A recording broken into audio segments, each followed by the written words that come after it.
Hi everyone, welcome back to my channel. आज हम बात करेंगे राज्यसभा चुनाव के बारे में।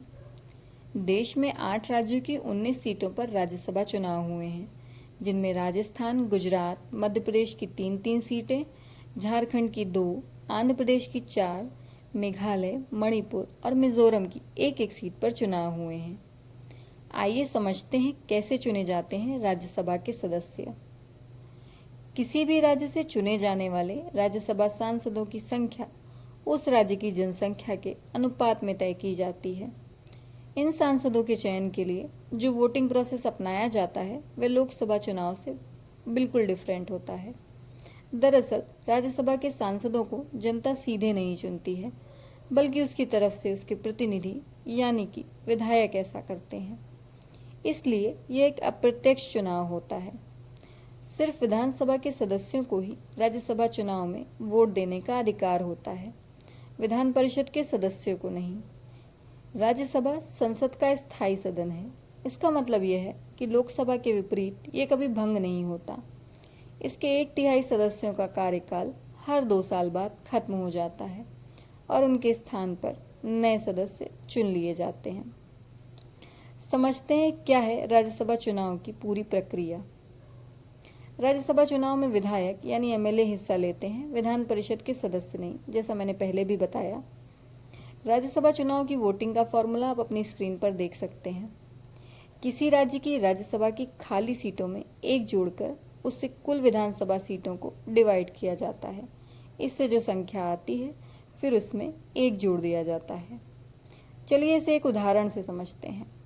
जैसे कि अभी मध्य प्रदेश में 3 सीटें खाली हैं। मध्य प्रदेश में कुल विधायक हैं 206। अब समझिए, राज्यसभा सीटों की संख्या है 3, अब इसमें एक जोड़ना होगा, हो गया 4। अब इस 4 से विधायकों की संख्या यानी 206 को डिवाइड किया जाएगा, नतीजा आएगा 51.5। अब इसमें फिर से एक जोड़ दिया जाएगा तो नतीजा आएगा 52.5। यानी अभी हो रहे राज्यसभा चुनाव में मध्य प्रदेश से एक राज्यसभा सीट जीतने के लिए 52 विधायकों का वोट मिलना जरूरी है। आप ये पूरा गणित अपनी स्क्रीन पर देख सकते हैं। राज्यसभा चुनाव में प्राथमिकता का महत्व होता है।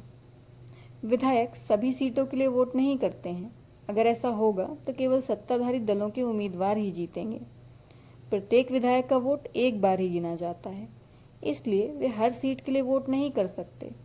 ऐसे में विधायकों को चुनाव के दौरान प्रायोरिटी के आधार पर वोट देना होता है। उन्हें बताना होता है कि उनकी पहली पसंद कौन है और दूसरी कौन। पहली पसंद के वोट जिसे ज़्यादा मिलेंगे वही जीता हुआ माना जाएगा।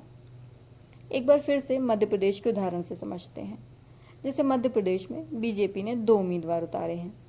बीजेपी के पास अभी राज्य में निर्दलियों के समर्थन सहित 107 विधायक हैं। 2 सांसद चुनने के लिए 104 वोट यानी प्रत्येक के 52 वोट लगेंगे, जिससे बीजेपी के पास 3 वोट बचेंगे। लेकिन ये विधायक पहली पसंद के रूप में तीसरा सांसद नहीं चुन सकते। ऐसे में तीसरा सांसद कांग्रेस चुनेगी, क्योंकि उसके पास 92 विधायक हैं। This is all about this topic. I hope आपको राज्यसभा का पूरा गणित समझ में आया होगा। मैंने एग्जाम्पल से आपको समझाने की कोशिश की है।